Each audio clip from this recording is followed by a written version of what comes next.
Do you remember the Greek Orthodox man who believed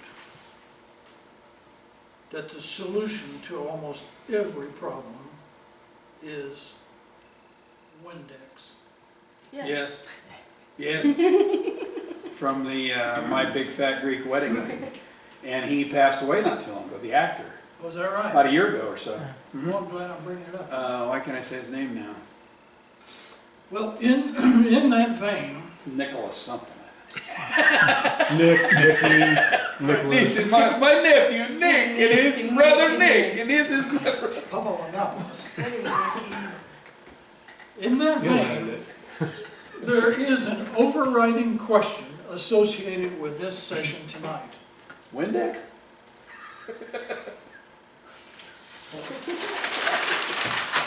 And that question is, who discovered America? It wasn't Columbus. I can tell you that right now. I know where he is. It's not Columbus. Who discovered America?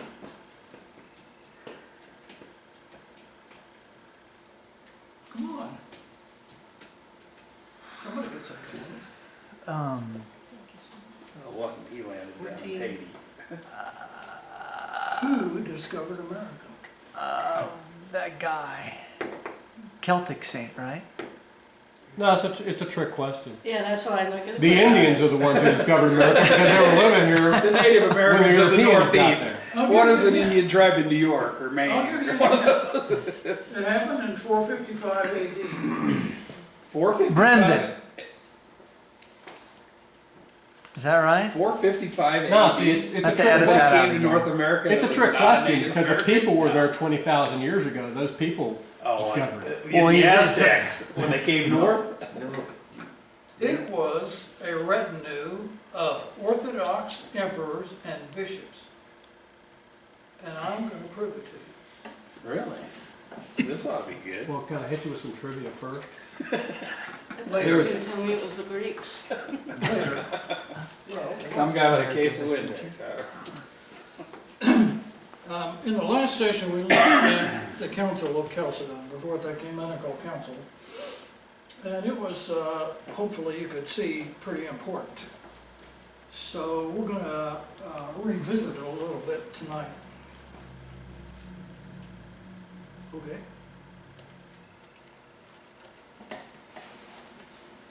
You recall it was attended by over 500 bishops. So it was the largest ecumenical council and the most well-represented one. It was in Chalcedon, which is a suburb of Constantinople.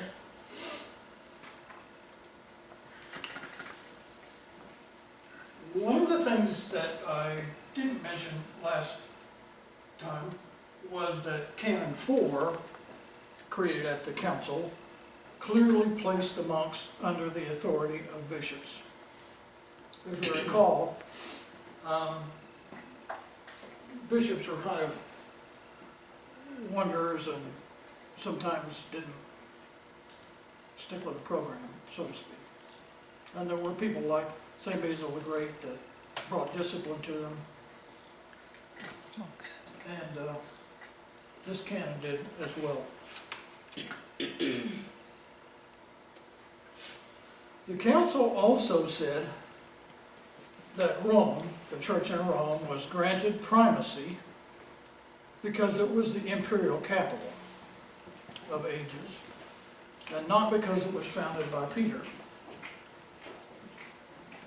And therefore, Constantinople, the new Rome, is entitled to the same status. But doesn't the word primacy normally depict one thing, not several things? One is prime in nature of a group and the others are not. So Right. this is like dual primacy then, Right. which doesn't really. So now you can begin to feel perhaps how some of the people were starting to feel. So, because of that, there was Canon 28, which says, quote, "We decree that the metropolitans of the dioceses of Pontus, Asia, and Thrace, as well as the bishops of the aforementioned dioceses, who are in barbarian lands, be ordained by the most holy throne of the most holy church of Constantinople."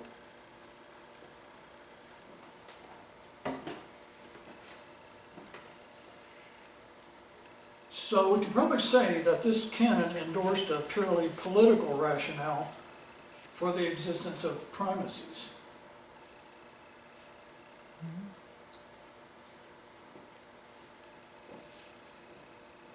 Rome didn't like this.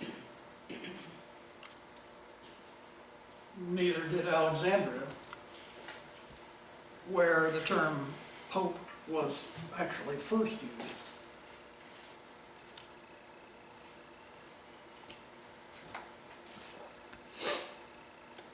But this was all ratified by 454 bishops who declared that they were freely accepting Constantinople's new authority.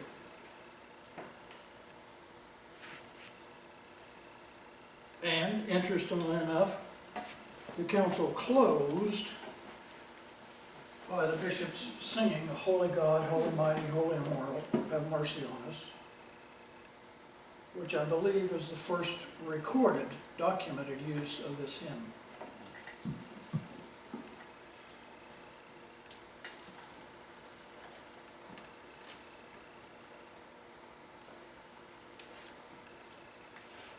We didn't talk too much about reactions, a little bit.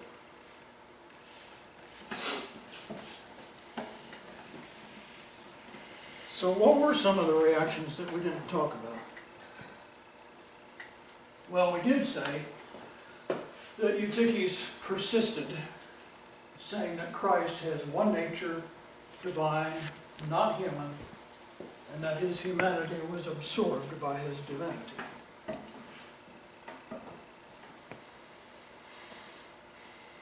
And that led to a conflict, and we talked about that. But here are some more specifics of that conflict. In Jerusalem, at the end of the Council of Chalcedon, Archbishop Juvenal returned to his see. He was prevented from reassuming the throne. He was threatened, and he had to escape to Constantinople. He was replaced by a Monophysite bishop. And Leo I sent troops to Jerusalem to reinstate the Chalcedonian position. Kind of open conflict. Well, if you think that's bad. In Egypt, after the council was over, the Chalcedonian bishop was murdered during divine liturgy and was immediately replaced by the Monophysite bishop Timothy. But again, Leo I in Rome sent troops and exiled Timothy. Is that Leo the First, the Pope of Rome? It's not an Emperor Leo? No, it's the Emperor Leo. Huh? It's the Emperor Leo. Not the Pope. Right. Oh, okay. I was going to say, the Pope's not sending troops at this point, hopefully. But he will. Give him a couple hundred years. So the patriarchates of Antioch and Jerusalem and Alexandria, and we talked about this last time, actually formally reject Chalcedon and the growing authority of Rome and Constantinople.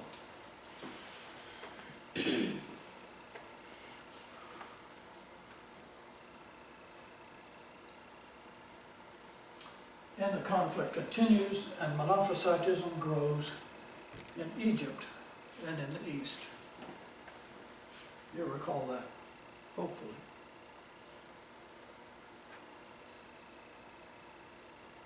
What else was going on?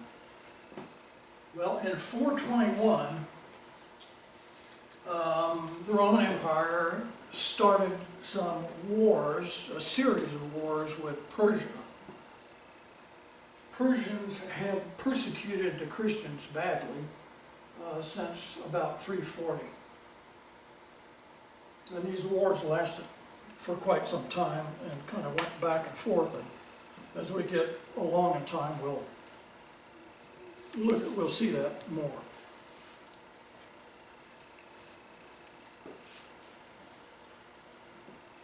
In 431, and monastics, Christianity was growing in the British Isles and had been for quite some time. If you recall, Christian missionaries and monastics had been in the British Isles since before the time of Constantine. And in 431, Pope Celestine sent Patrick to Ireland to convert it to Christianity. And of course that became St. Patrick.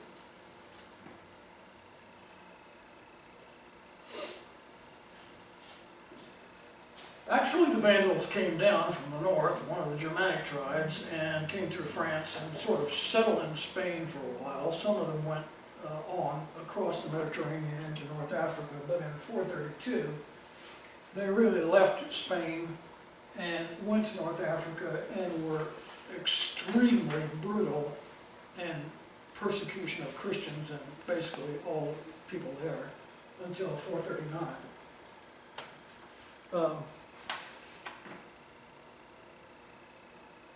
He who lives by the sword dies by the sword, and ultimately the Vandals in North Africa were virtually all destroyed. But these people were malicious, mean people. And in fact, our word vandal or vandalism comes from this.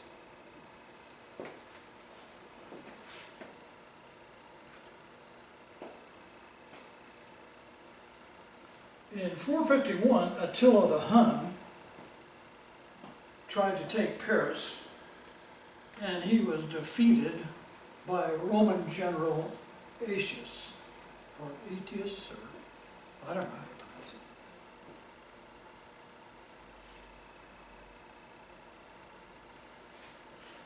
it. In 455, Aetius and Valentinian, the emperor, the third, die. Roman rule collapses, and the emperors move to Ravenna.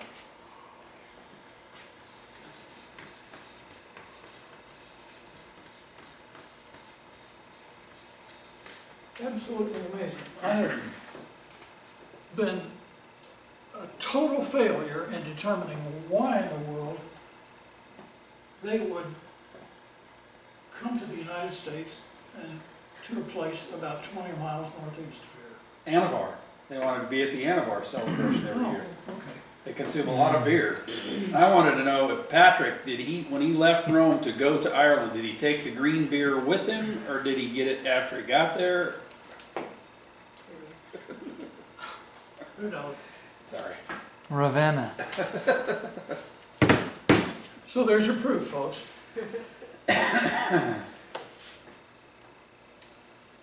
In 480, Benedict was beginning to establish the monastic discipline in the West. Saint Benedict, a monk. And that came to be called Benedict's Rule, the list of rules for being a monastic in the Benedictine order. And where did he get his ideas about monastic life? Do you recall? He didn't dream them up.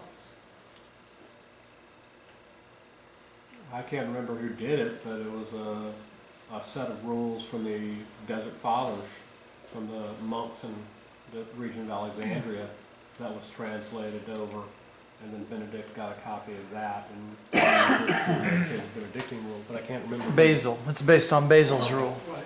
Who got it from the desert? Who got it from Pacomas? Basil was the name I was missing.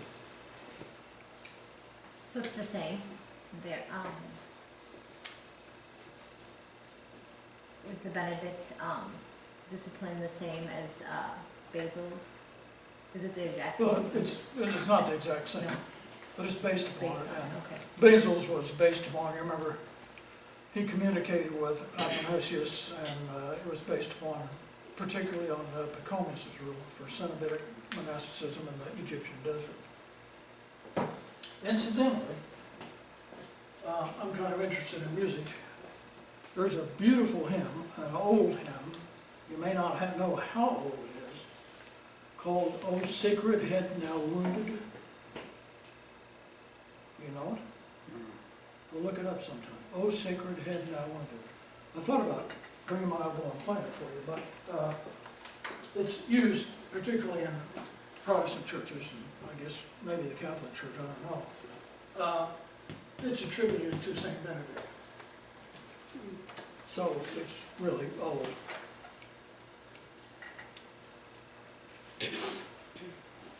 In 493, the Ostrogothic king Odovacar deposes Romulus Augustus. Romulus Augustus, I believe, was the last Roman emperor.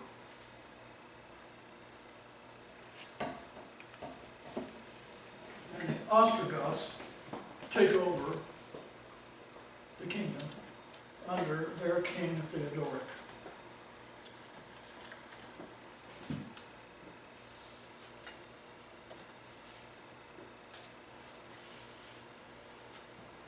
In 493 also, there was a King Clovis of the Franks. The Franks were geographically in the area that we call France. In fact, the word France comes from the Franks. And he had married some years before a Christian woman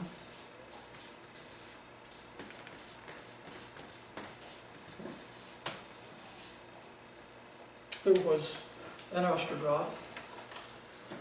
Incidentally, they and most of these Germanic tribes that came south, as they became Christians, were initially Arian Christians.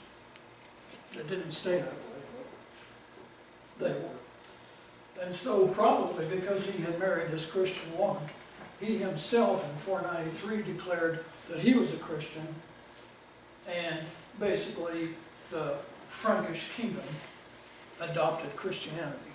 And it was the first Germanic tribe to adopt Christianity.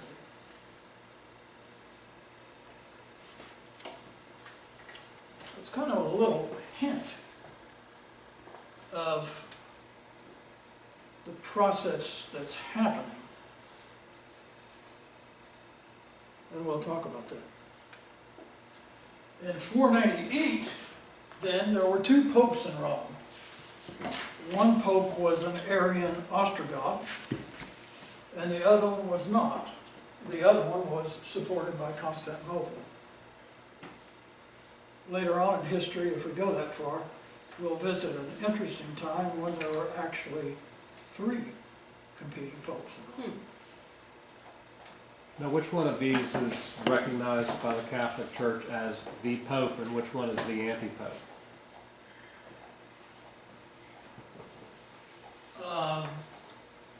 This one is recognized, and I don't know that in this particular instance, this one was not, I don't know that he was called an anti-pope.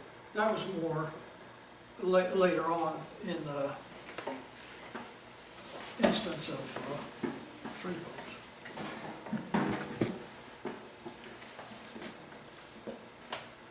So by the end of the 5th century,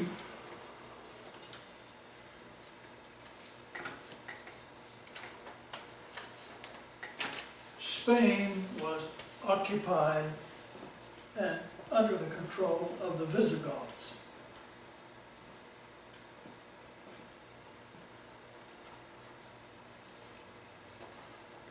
A Germanic tribe. Italy, as we just saw, was under the control of the Ostrogoths. The world is different. Gaul, which is now called France, was under the control of the Franks.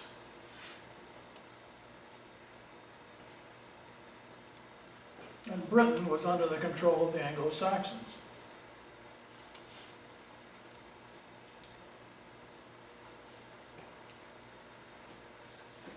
However,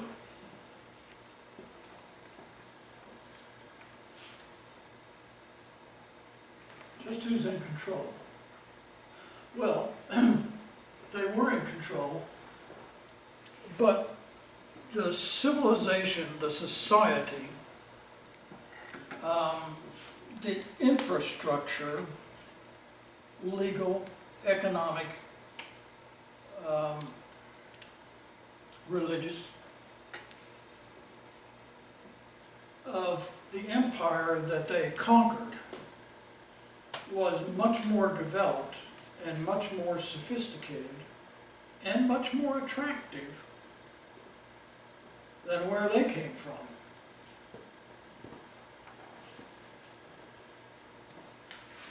So fairly quickly, and you can see it in my mentioning earlier, that they were becoming Christians. Fairly quickly, they began to adopt many of the practices, the legal system, the customs that existed in the Roman Empire. The emperor in Constantinople recognized them as the officials that they wanted to be, gave them titles, and basically incorporated them into the empire. But he didn't have a choice.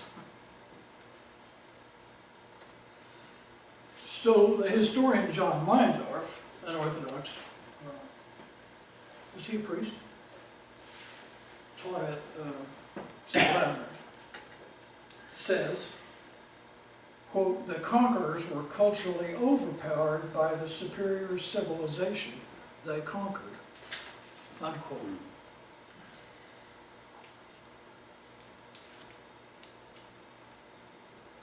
Maybe there's a parallel between this and the way the Romans had adopted the Greek customs and systems And Christianity. and Christianity. And they did adopt Christianity.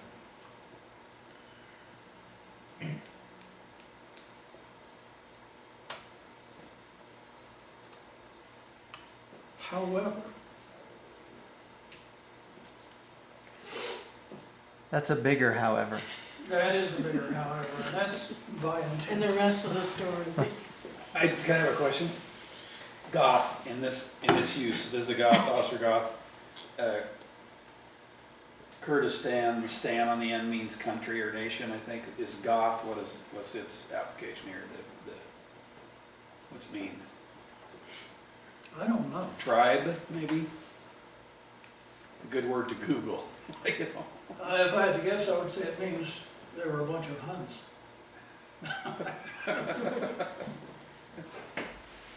Okay, I'll look it up. Sorry.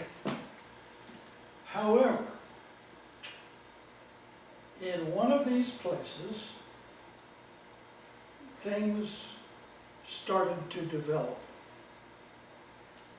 Economic systems. The beginnings of feudalism. Social systems that would grow and grow and ultimately become a tremendous threat to the Byzantine Empire under an supposedly imperial, divine, autocratic monarch.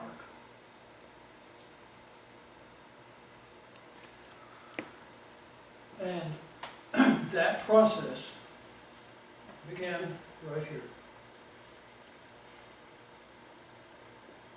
And who would the monarch be?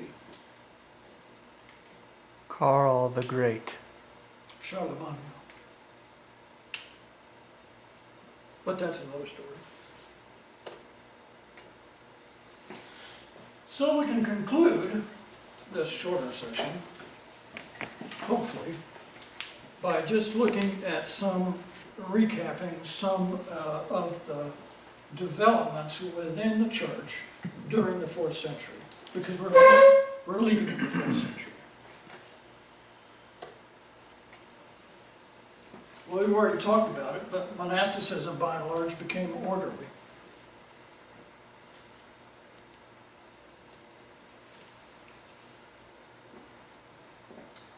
There was also kind of an evolution, or the concept that monasticism was a form of martyrdom.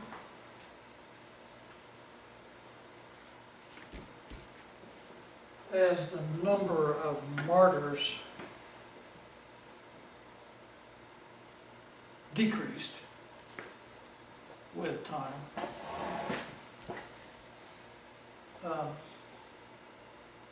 giving your entire life to God as a monastic came to be seen as a form of martyrdom.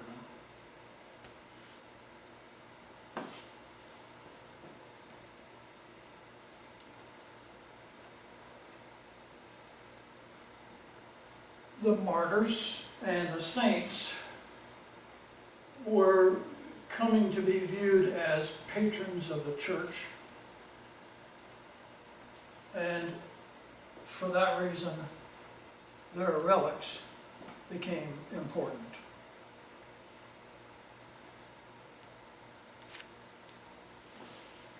People began more so venerating relics, cherishing them,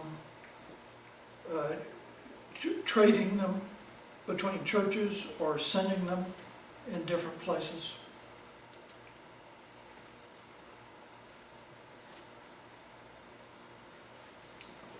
And the veneration of those relics and veneration in general developed more extensively on a local basis.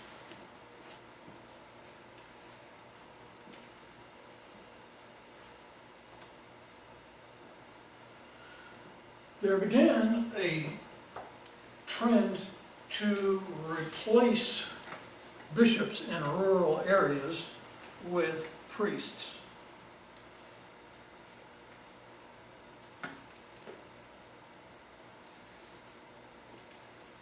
And if we were to look far enough further in history, we would see a period of time where that became kind of extreme and hurt the church in some ways.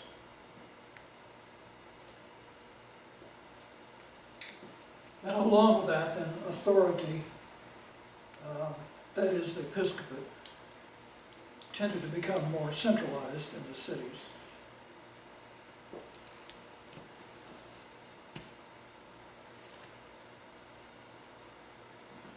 During the 4th century, there was a very significant development of hymnology, and the hymnology that we use today.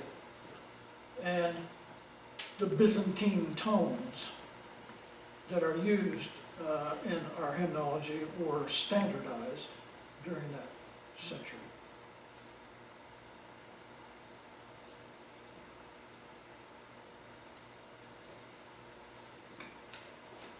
The rule of prayer came into fairly common use. Of course, it was and is used in the monasteries. It involves prayer 7 times per day, and then once at night, is that correct? Specific, the prayer of the hours. And it became much more commonly used by the common man, the common Christian.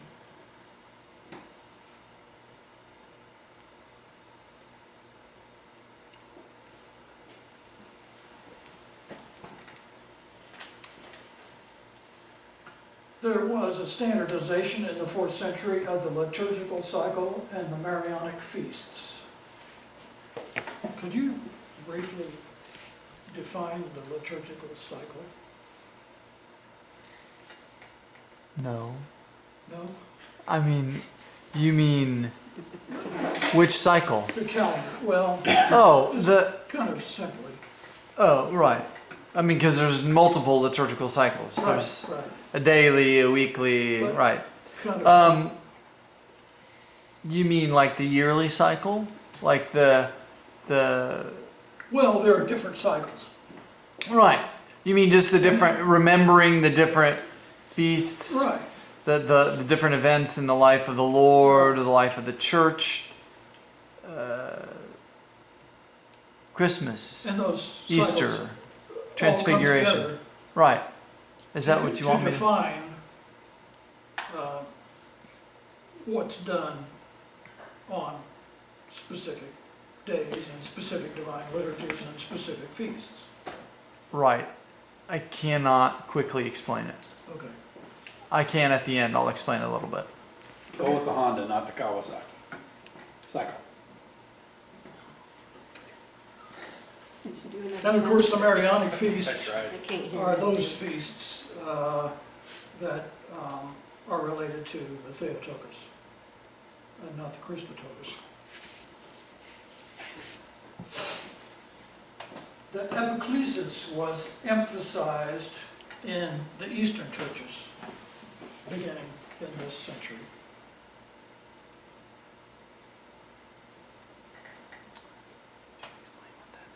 Nobody wants to ask what the epiclesis is? The epiclesis is the invocation of the Holy Spirit to change the bread and the wine into the body and blood of Christ. Right. So in the Eastern Church, it is when the words of institution, which are "this is my body, this is my blood," is not changed. That's actually, if you listen to the prayer, the priestly prayers, and they're all in the books, that's the reason why we're doing liturgy. We're doing it in remembrance of the Lord who said, "This is my body, this is my blood. And whenever you do this in remembrance of me." In the Western churches, I believe it develops into this idea, and some still hold this today. I'm not sure about the Roman Catholic Church. I know for a time it was, that the words of institution themselves were an authority and a power, and whenever the priest pronounced those words, the transubstantiation happened, the change happened. But in the Eastern Church, the epiclesis is that it's the calling down of the Holy Spirit. It's not the priest. The priest gives voice for the church and blesses, but it's the Holy Spirit very clearly who changes the body, the bread and wine of the body and blood of Christ. Western churches, I think, would believe that too, but they believe that there's a power resident, inherent within those words, as spoken by the priest or even the pastor, those who've rejected the idea of the priesthood. The Eucharistic prayer was standardized in this century.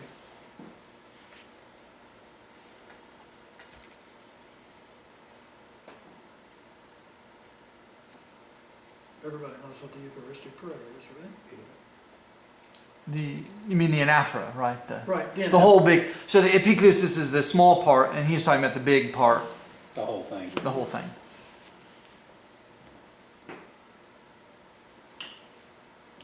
Two divine liturgies came to be pretty universally used and certainly common. The Divine Liturgy of St. Basil and the Divine Liturgy of St. John Chrysostom.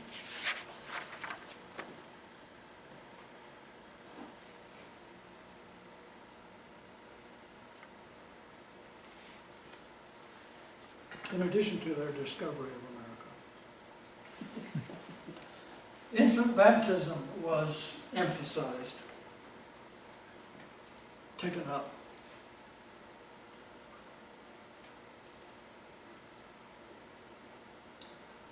And there were several councils over this.